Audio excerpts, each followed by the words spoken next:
Donald Trump's America First presidency, Donald Trump's tariffs, and Donald Trump's strong-arm tactics, bully boy that he is going to backfire. It's going to ostracise the United States of America, and people will suffer as a result. Got no doubt. I do feel sorry for those who did not vote for this mess.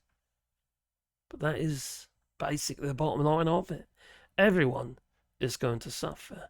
Everyone is going to lose. Except the European Union, since they are making plans to mitigate Donald Trump's America First presidency.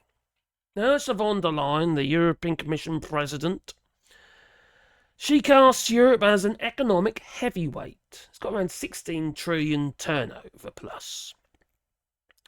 And they say they'll forge new alliances with new countries, or strengthen alliances with countries that they already have alliances with. But this is an opportunity to circumvent the Brexit.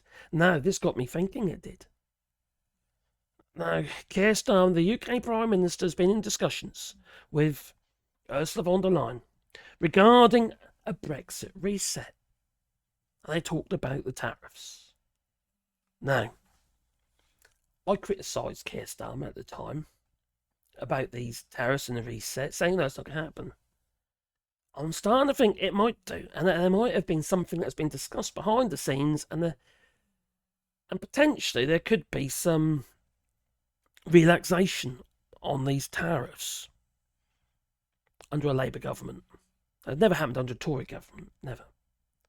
Now, the reason why I'm saying this, I'll come clean in this video, but you see, this is Ursula von der Leyen's responsibility, to be fair, to create some stability in the EU, and it is suffering at the moment with what's going on, say, for instance, in the car markets, Germany, for instance, and gas supplies, you name it. There's so many problems in the EU. There's plenty of problems, and obviously the rise of the far right, just like what's going on in the United States, and then we obviously period because of the fact we've got Donald Trump as president. He's a fascist.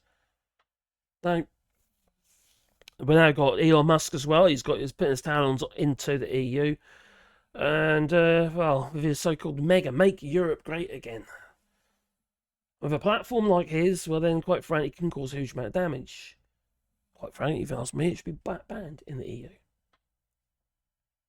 You see, it goes against, well, it's basically terrorism. It's online terrorism, is what it is. So undermine, well, it goes against politics and stuff like that. You see, it just undermines it. And if you look under the definition of terrorism, that's kind of one of the things that's there, you see. But there you go. Now, things are, like I say, is a little bit crazy in the EU at the moment regarding all this stuff that's going on, and the war in Ukraine. And then obviously Donald Trump is now in the White House.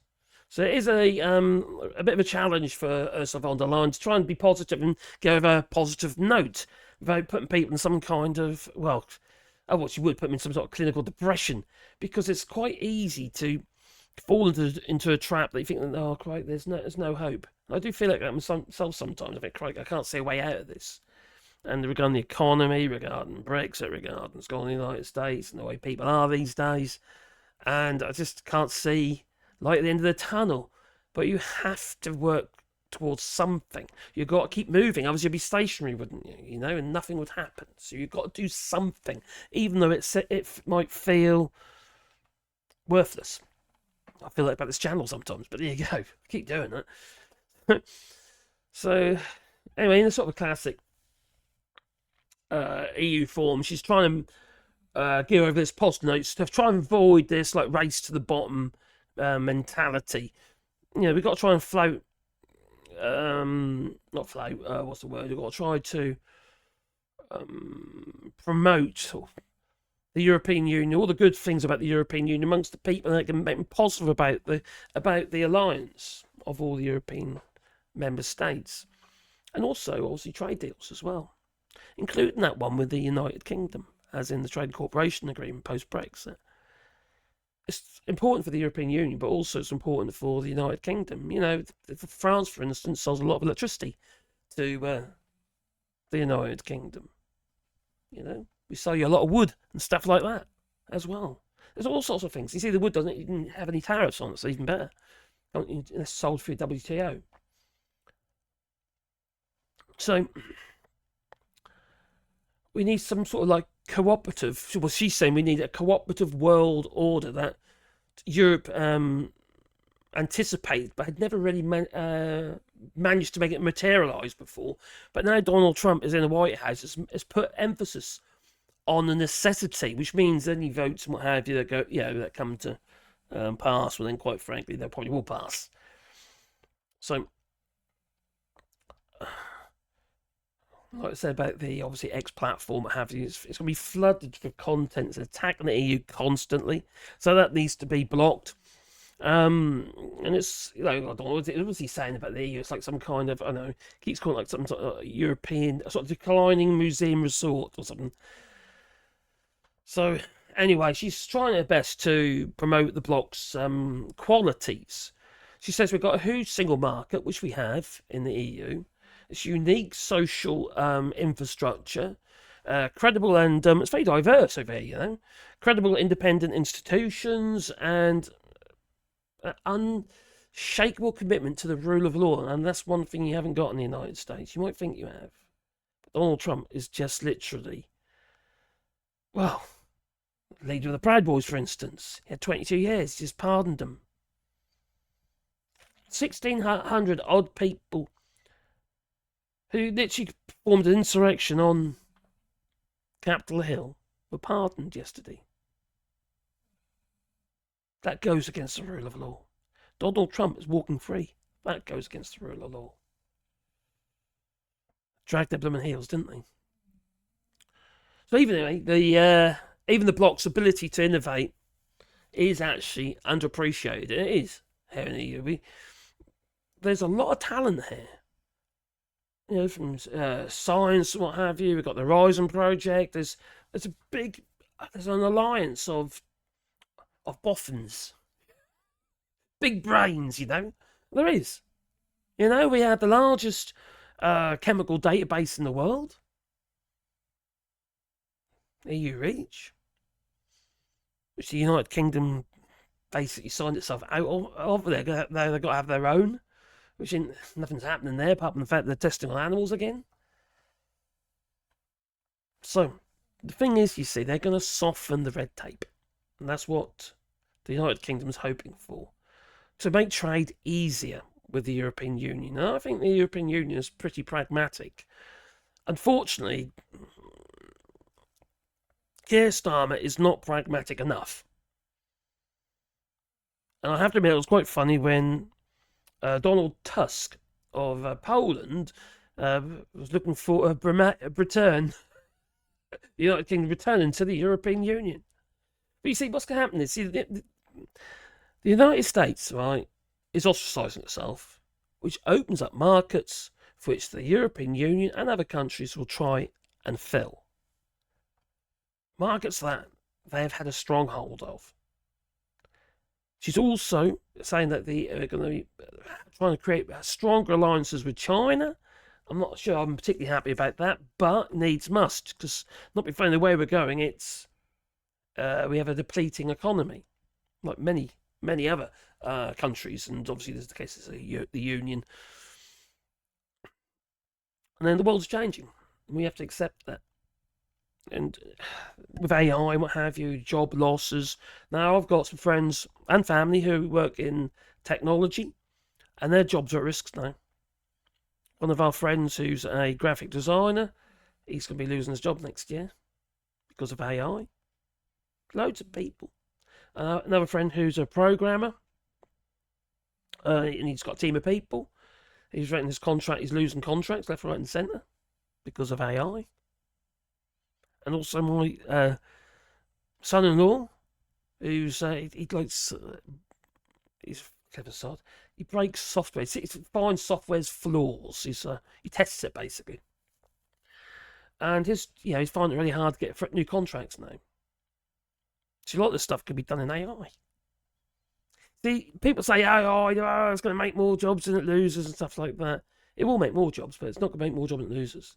It's not like the computer revolution, because at the end of the day, computers require people.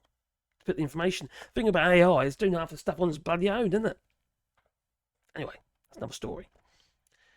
Now, as I live in the EU, I would be a bit biased, okay? I would say everything is great in the EU. Everything's great in Europe. It's lovely in France. I have to admit, I am a little bit sheltered there because I live in rural France and nothing really makes a lot of difference to us, to be honest, apart from the cost of food has gone up, I must say. But the European Union still needs, the whole of Europe needs a total overhaul in the way it does things. And the European Union Commission President, Ursula von der Leyen, she has pledged to kick it off in February. Now, that's when Keir Starmer's government is going to be doing the reset, or starting the negotiations for so-called reset. Like I say before, I've criticised that. How's that going? It's not going to happen. I'm starting to think that there's something's been said behind the scenes that we didn't know. That we might see some changes. And the reason why he's sticking to his guns regarding, the Brexit and single market and stuff like that is because he has to. You see? Because he has to. It's trying to save face. Well, I know this was kind of like a big leap, what have you, and it's sort of aimed to sort of unleash Europe's economic might by unifying its rather fractured capital markets in the EU. They are fractured. And sort of trying to channel billions of euros that are currently in savings accounts towards investment. Now, I've talked about this before. We're billionaires and all that, got so much flipping money just sitting there in bank accounts doing nothing. Not making, but pub interest, not making money, got a few investments, and they're tied up, but they have quite a lot just sitting in bank accounts. We need to get that money out of there and put it into investment, infrastructure and stuff like that. So what they're going to do in the EU to make this more desirable, they're going to get rid of the bureaucratic burden. And it is very bureaucratic here. And although, I have to admit, a lot of the stuff's come off paper and what have you, there are too many institutions. In France, for instance, way too many institutions, and they've streamlined it a lot under Emmanuel Macron. A lot has been really streamlined, big time. Most of the stuff is done online now, and and it works. It does work. So it's going to be like a single set of rules right across the European Union, which is important. If you want to have easy trade, so everyone's singing off the same song sheet, so to speak, you need a unified set of rules. Like the European Union was one country, but it's not, obviously, it's a mix of countries. But, it's, if you sing off one, it's going to be a lot easier. And other countries are going to find it more straightforward. They know if they're going to do trade with, say, France, for instance, it's going to be similar to doing trade with Germany. Might be just the price difference or whatever, or the abilities. So, unfortunately, many of the European leaders do remain hopelessly divided on how to move forward. They really do. Look at flippin' Orban. Regarding, the Hungarian president, he's always putting his oar in, and also Hungary. They like to make it a little bit difficult, like they do. Some countries in the European Union, I do wonder why they're there in the first place, to be fair, but they are, so we have to deal with that. So she also went on about globalisation. We are still interested. We're still into this globalisation thing, is what she said. By the way, we're still into this globalisation thing, in a German accent. So at the time, this is when Trump was touting trade tariffs and America First, von der Leyen's speech. It did seem designed to send the opposite signal, that it isn't all doom and gloom. We are open for business with anyone. That is exactly what she said. We are open for business with anyone. Von der Leyen addressed potential trading partners directly. And she said there's mutual benefits. If there are mutual benefits, she said, if there are mutual benefits in sight, we are ready to engage with you. There might be some things that we don't agree on, You know, like for instance, using Uyghur Muslims to make all the solar panels. I'm not too keen on that idea. I wasn't that keen on shaving their hair actually and putting it in your bread. Yeah, I'm not that keen on that either. Yeah, Listine, if you don't know what I'm talking about, you need to work. You need to you need to do a little research what's in your bread. So anyway, indeed, I suppose a key message from her speech right, is that Europe wants to diversify its trading relations away from the United States, away from America,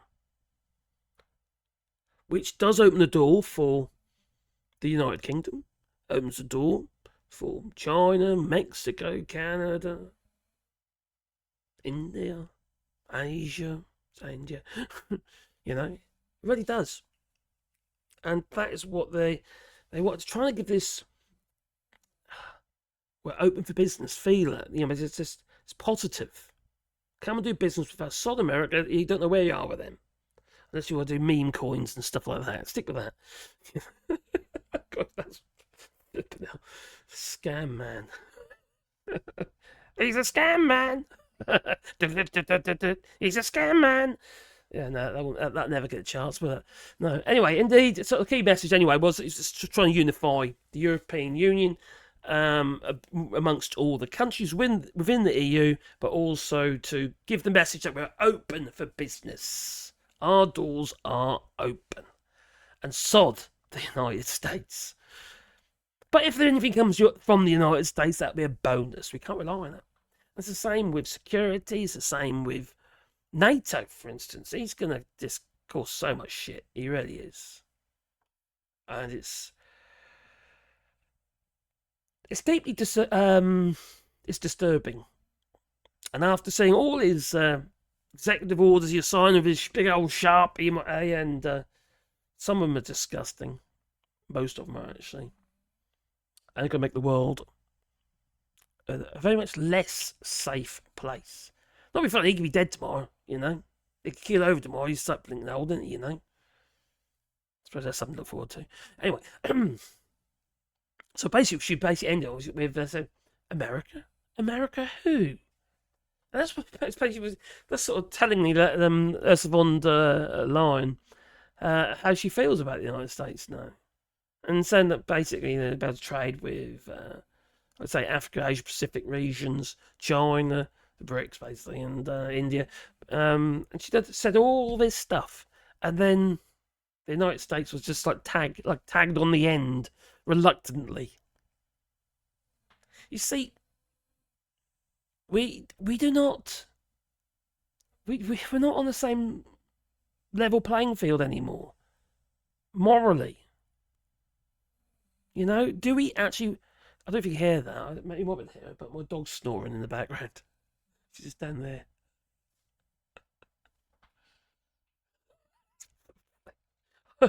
You might not be able to hear it, but there you go.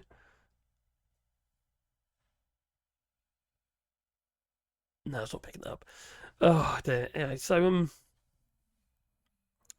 basically, anyway, Ursula von der Leyen, sorry, that distraction, and she's basically signaling that it's basically a standoff, really, between the EU and the United States. She said we'll be pragmatic, but we'll always stand by our principles, and that protects our interests and what have you, and uphold our values, because that is the European way, and it is. I have not got a problem with regulation. I have not got a problem with tightening up on freedom of speech, because it's about protecting people. It really is. You might not think so. Oh, you're hammering my freedom of speech. I want to tell people they're off. I want to call people names and stuff like that. Because that's the only thing you seem to, get fed from this freedom of speech line. It's not even the First Amendment anyway. It's little bollocks, you know. It really is. So anyway, the EU has got its doors wide open for trade with the world, except the United States of America. Anyway, how do you feel about that? I'll leave a link to one of the articles I was researching. This one happens to be in where is it again? In the Politico. Let's wait up the bullet points. Just remind me what to say. I'll leave it in the description if you want to read the article. And it's basically referencing her recent speech. So, Times are changing. They seriously are. And the way we do business is changing. And who we do business with is changing. All Donald Trump has done is strengthen our alliances and other countries' alliances with the countries that Donald Trump is trying to have a trade war with. So it's going to backfire. It's going to backfire. And it's certainly going to backfire on the Brexiters, and it's going to certainly backfire on the MAGAs out there and those who supported or voted for Donald Trump. But I'm not surprised. To be honest, I have not got any faith. I've got no feeling towards these people whatsoever, positive feeling, that is, towards these people who'd vote for a man who, quite frankly, said he'd rather disabled people be dead. Twice. A man who endorses another man who would do the Heil Hitler, not once, but twice, with passion and aggression. Not Elon Musk. So, no. I just feel for those who didn't vote for this. I certainly feel for those who are in minority groups, such as LGBTQ+ and all that. Whatever you call it. It just feels like an attack on just leave people alone, for God's sake. You know? If someone's not doing any harm, why the heck do you need to harm them? It's my feeling anyway. You tell me. Please leave in the comments down below. Toodaloo.